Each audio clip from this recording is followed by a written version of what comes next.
started from really from a burglary. I had been made the song like a year before I dropped it type shit. You might finally have the person tied to the two homeboys everyone's been talking about. EBG just dropped a major update. New footage popped up online, and fans are convinced Pooh Shiesty was caught on camera in a wild confrontation with one of EBG Grizzle's crew right after being released. Now with Ejizzle calling for payback, people are saying Pooh Shiesty might have actually been safer locked up. Let's break it down. This is the moment that set off all the chaos. Memphis is straight up buzzing right now. A shaky 37-second clip filmed in what looks like a dim parking lot off Airways Boulevard just blew up all over social media. It supposedly shows Pooh Shiesty, fresh out of federal custody, caught in a heated clash near a car linked to one of EBG Grizzle's closest friends. Within hours, Pooh Shiesty and Get Back were trending everywhere. Now with Ejizzle already vowing to strike back, fans are asking the question everyone's scared to say out loud. Did Shiesty really come home just to stir up more trouble? The clip's intense. A black Dodge Charger rolls up, voices shout, then flashes light up the night, followed by someone falling near the hood. I think it was signing on Saturday night. It was a record label though that was finna sign me. Like we had met with each other, did a whole lot, did like going to studio sessions, all this.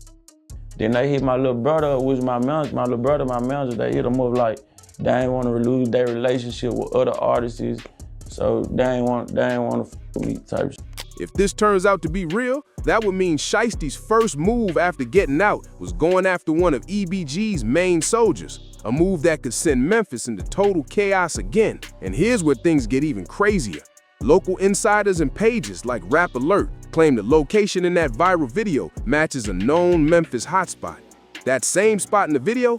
Yeah, that's the area EBG members hang around all the time. You can even hear someone in the background yelling EBG out here right before the sound start popping off. Whether or not the clip's legit, the way people see it is what really matters. And in street culture, perception can spark danger faster than anything else. Remember, Pooh Shiesty just got released earlier this month after serving a reduced federal sentence linked to a firearm conspiracy case. His early freedom shocked a lot of people. Some fans were cheering for his comeback. So I guess the whole thing been into it with her nigga all day, with her boyfriend all day. So bam, as I'm rolling up, he busts in the room and get the, like he beating the like just beating. I'm like, damn, what the f I got going? While others warn that old problems might be waiting on the outside. Even Charleston White said in the interview that something wilder could happen. And now it's starting to feel like his words were right on point. Pooh Shiesty was supposed to be rebuilding, reconnecting with Gucci Mane in the 1017 camp, and putting together a new project that mixed music and a tell-all book for his big return. But if this footage turns out to be real, that comeback plan might be turning into a whole different kind of countdown. One thing's for sure, Memphis hasn't felt this tense since Doe's tragic passing. Street corners that used to blast Shiesty's tracks are now quiet. Murals are being painted over, and talk about retaliation is floating through every block. Because here's the truth, this isn't just another back and forth between rappers. It's deep, personal, and rooted in years of history, long before Pooh Shiesty ever hit the Billboard charts or Back in Blood blew up. Man, me in the bed, man, middle of the night, one day, he texted me on Instagram. Did you believe it or did you think it was a lie? I couldn't believe this shit. How old were you then? Because you're only 20 now, right? Yeah, I'm 21 now. I was 20. Okay. Oh, that was last year? Yeah. So he just sent you a DM? Yeah, he texted me, he said, "What's up, home?" I couldn't believe it. I grabbed my phone, get up. Before Gucci Mane brought him into the 1017 label, this rivalry had already left serious damage behind, both in reputations and real-life consequences. To really understand the chaos happening now, we gotta rewind to the moment that first lit the fuse. According to EBG Dizzle's own version of events, somebody broke into a house and took some items, then tried to make it look like they pulled off something major. But in Ejizzle's eyes, that was small-time stuff, just reckless moves that didn't deserve any clout. It wasn't anything worth bragging about or turning into street fame. But things got messy once the other side started dropping verses about it, turning that minor situation into something way bigger than it was. That's when the tension started rising past regular street drama. The heat really turned up when Pooh Shiesty dropped his breakout hit with Lil Durk, Back in Blood. Nah, but I really knew like they like that. I ain't even like it was just, they were going out some he say, she say. You see what I'm saying? So they just going by what a say. So somebody told them something, but when it was time to come to court and trial and shit, you know, he didn't want to take the stand and testify. For EBG Dizzle, that track wasn't just another Memphis anthem tearing up the charts. It hit deep. From Ejizzle's point of view, Pooh Shiesty and his team were bending the truth, hyping up stories, and building a rep off exaggerated tales. What got Ejizzle the most wasn't just the feeling that Pooh Shiesty was stretching the facts. It was the idea that he was glorifying stuff that never actually happened the way people were made to believe. That made the whole thing way more personal, setting off a storm that's still shaking the city. The tension hit a breaking point when EBG Dizzle got caught in a shooting incident, one that quickly turned into a storm of rumors, false information, and wild theories spreading across Memphis and beyond. Everyone had a different story, and social media made it blow up even more. What made it even more complicated was that the situation wasn't actually tied to his issues with Pooh Shiesty at all.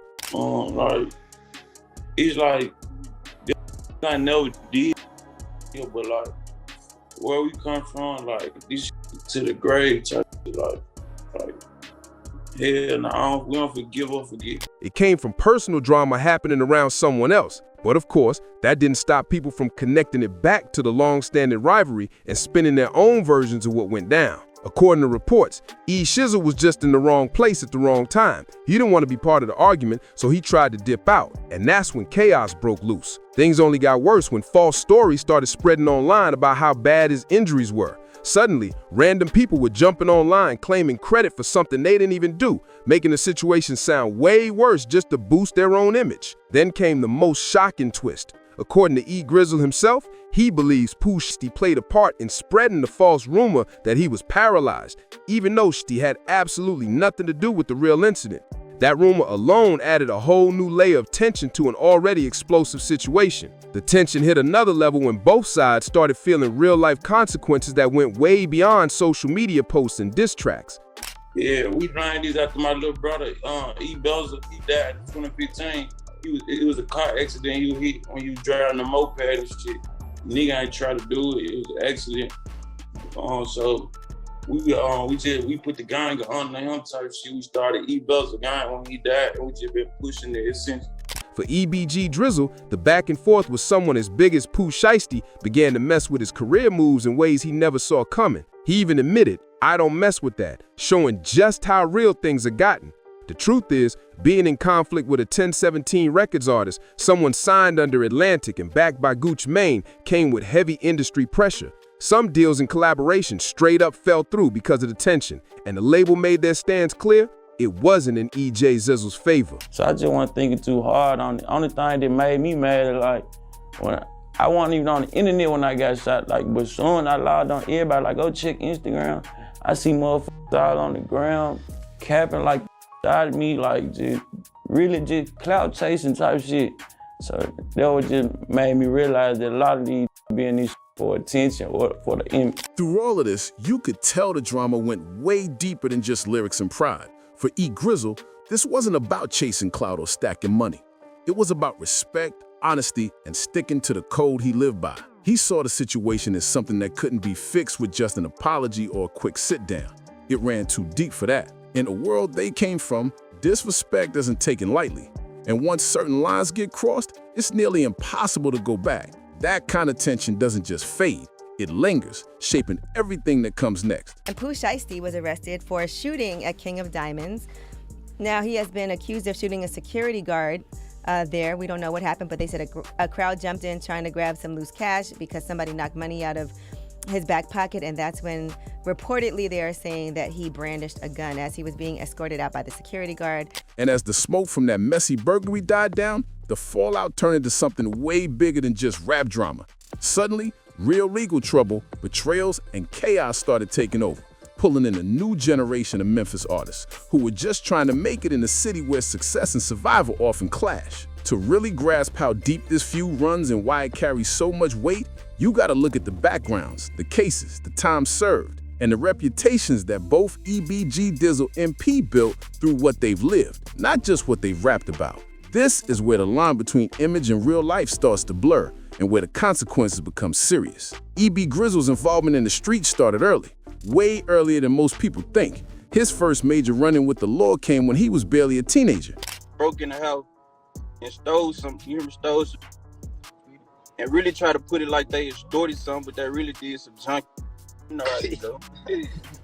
These doing what you supposed to do when you were 14, 15, breaking the house, busting windows out of it. At just 13 years old, E. Grizzle was caught up in a serious situation involving relatives, which led to a major charge that was later reduced to assault. From there, things only got tougher. His record showed a pattern of trouble that kept stacking up, eventually leading to something much heavier than that first case. By 16, EBG Dizzle was sentenced to a juvenile term, meaning he would stay locked up until around age 19 under Tennessee's system, though good behavior could lead to an early release. Being betrayed by someone he once called his closest friend hit Ejizzle hard. It added another layer of pain to an already tough life and taught him some brutal lessons about trust and loyalty that shaped how he moved forever after. Man, I think it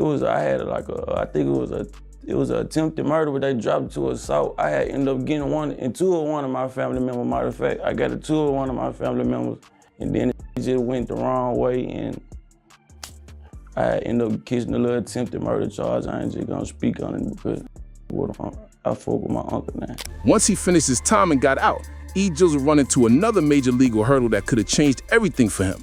In 2020, before his rap career really started to rise, he got caught up in a serious case tied to a fatal incident, one that could have landed him behind bars for 15 to 25 years.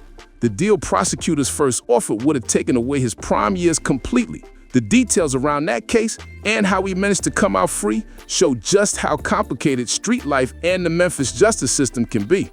The case was built mostly on what witnesses said, but when it was time to go to trial, the key witness decided not to testify, and that led to the charges being dropped. I'm getting my leaving.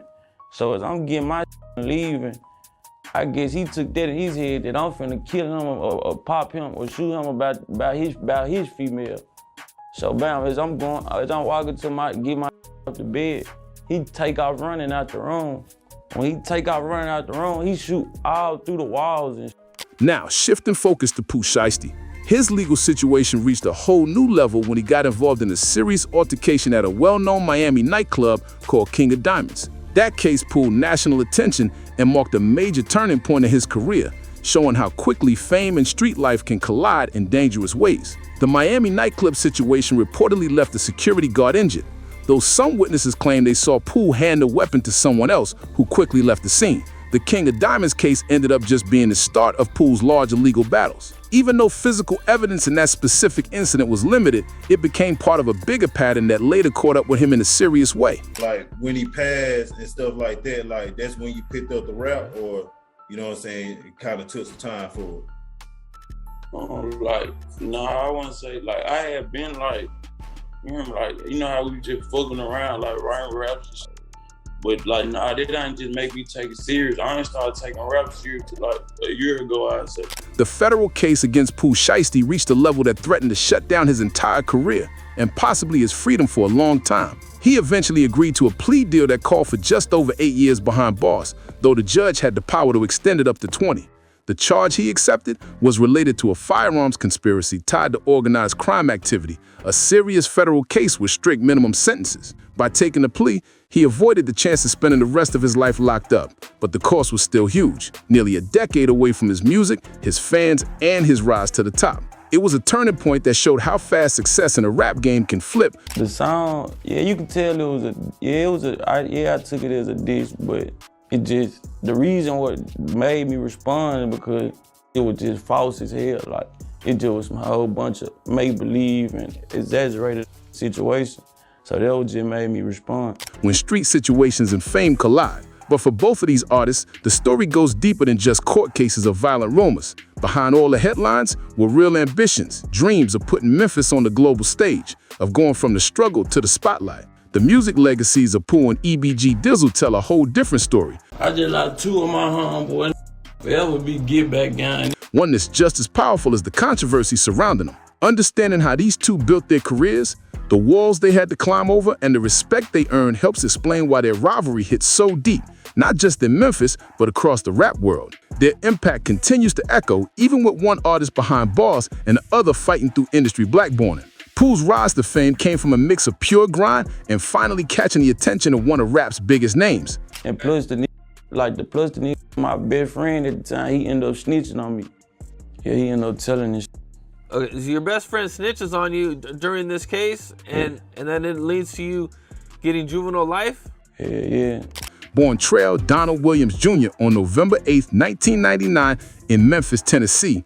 He grew up in the Cane Creek apartments on the south side of the city. He also spent a couple of years living in Plugville, Texas, before heading back to Memphis to finish high school through summer school. By the time he turned 18, he was all in on music.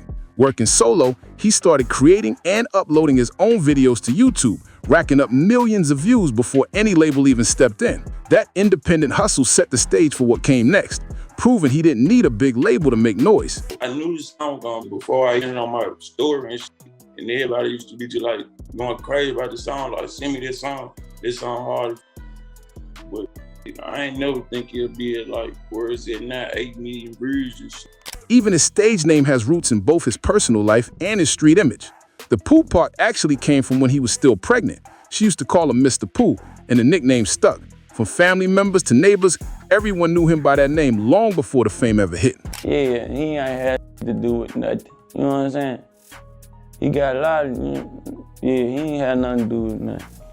But get back going. The Shiesty part of his name came later, representing the street mentality and that tough edge people saw in him. Someone you couldn't easily play or cross. It ended up becoming the perfect name for his raw and fearless Memphis-style rap. His career really started taking off in 2019 with the release of his debut track, Hell Night, featuring another Memphis heavyweight, Big 30. It dropped on March 15, 2019, and the video came out in February 2020. But Pooh Shiesty has pleaded guilty to one charge in his federal case. That means he's no longer facing a possible life sentence. So this resulted in prosecutors agreeing to suggest no more than a 97-month prison sentence. Pulling in more than 6 million views and officially putting him on the map as one to watch. Through the rest of 2019, he stayed locked in, dropping bangers like Shiesty Summer on August 20th, Chopper Talk with Big 30 just days later on August 23rd, and Day One on November 25th. Each release built more buzz, showing fans that he wasn't just another rapper, he had a real story and an undeniable sound. His gritty flow and authentic Memphis energy earned him a loyal fan base that stretched far beyond his city. We flew to Atlanta, yep. But it was like I got signed during COVID, so everything locked down and shut down and everything over the phone. Then came the moment that completely flipped his career.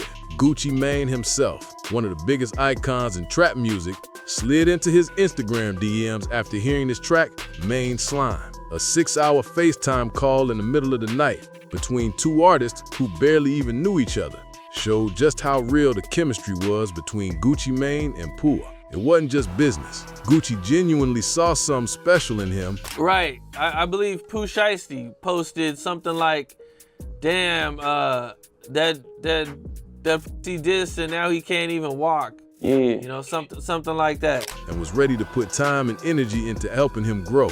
The official signing to 1017 Records, an imprint under Atlantic, came in April 2020, right in the middle of the pandemic. Because of all the restrictions, most of the deal had to be handled virtually, but that didn't stop the excitement. It was tough for Pooh to keep that kind of major news a secret, even for a few days. He was buzzing with anticipation over finally catching his big break. Now shifting to EBG Dizzle. I was in the womb, I was still in the belly, she rubbed Mr. Pooh. And it went from there, whole neighborhood, Mr. Pooh, from my family, everybody. His road into music took a totally different route than Pooh's calculated come up. Born Eric Gills Jr. in Memphis, Tennessee, his name carries deep meaning that reflects both personal pain and purpose. EBG stands for Everybody Bleeds Gorilla, but more than that, it's a tribute to his little brother, who tragically passed away in 2015. That loss turned the name into something much deeper, a daily reminder of why he pushes forward.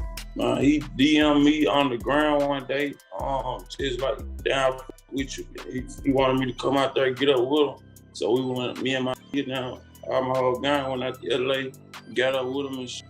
Both in music and in life. At first, rap wasn't even part of his main plan. EBG Dizzle treated it more like a side hustle, something he did for fun and expression, not as a full career move. It took time for EBG Dizzle to realize that music could be his outlet, a way to release his pain, share his truth, and maybe even build a better life for himself and his team. 15 to 25 years. My first offer was 17 years. His big breakthrough came with the track Rumors, a song that actually existed before all the Back in Blood drama, but only dropped later. That track had been sitting on his phone for months. He used to play it to people around the block and within his circle, and the reactions were always positive. Everyone knew he had something special. It just took the right moment and the right motivation for him to see music as more than a hobby. You know me, I just put my life on beats type shit. Like I just be like real deal going in, writing about shit that's really occurring, like what I'm doing type of shit, or what I'm seeing. And start treating it like a real career. Unlike a lot of modern rappers who spend hours polishing every bar, Dizzle takes a raw, off-the-cuff approach. He don't overthink it. He raps what he lives. That authenticity is what makes his songs hit so hard. Fans could feel that he's not creating a fake image. He's documenting his real life with all his ups and downs, and people relate to that honesty. He said, "This my number, FaceTime me." I FaceTime him right there. We was on FaceTime for like 6 hours. Word. It was already like 3 in the morning though. When Rumors finally dropped, the response was way beyond what he expected. Over 8 million views. For an independent artist from Memphis still learning the ropes, that was massive. It proved that his voice resonated with people who wanted something real and unfiltered. People were curious about EBG Grizzle's side of the story. Now Pooh Shiesty. That's my boy. Them Pooh Shiesty babies, now they gonna be something. We got to do something with them motherfuckers. I ain't bullshit. Them motherfuckers destroy America. They the gremlins. And he made the most of that moment, without ever looking like he was chasing clout. He was just speaking his truth at a time when the world was finally ready to listen. One of the wildest turns in his career came when a true rap legend, Snoop Dogg himself, noticed him. The fact that Snoop personally reached out. So that one charge that he is pleading guilty for is conspiracy to possess a firearm and furtherance of violent and drug trafficking crime. Invited him out to Los Angeles and wanted to collaborate, gave E. Grizzle instant credibility and opened doors that most independent artists could only dream about. But here's the thing, fame doesn't erase the past. It shines a spotlight on it. You know, I was just like, man, yeah. I just hate capping that shit. Every lyric, every rumor, every moment of tension becomes part of the legacy. This whole story wasn't just about who came out on top. It was about what Memphis creates, and sometimes what it takes away. Two artists from the same city. I just feel like people scared to f with me because who I don't f with, you know what I'm saying? Molded by the same pain, turned that struggle into strength. One ended up behind bars, the other found himself facing industry pushback, but both of them carved their names into history in ways that can't be erased. Because in Memphis, the line between survival and success isn't just thin, it's invisible. You know, I hope that's not true. Well, there was no gun or shell casings found at the scene. And as long as that line keeps fading, the story of Pooh and EBG Grizzle is far from over. If you enjoyed this breakdown, make sure to hit that like button, subscribe, and turn on notifications so you don't miss the next deep dive. Drop a comment below and tell us whose story you want covered next.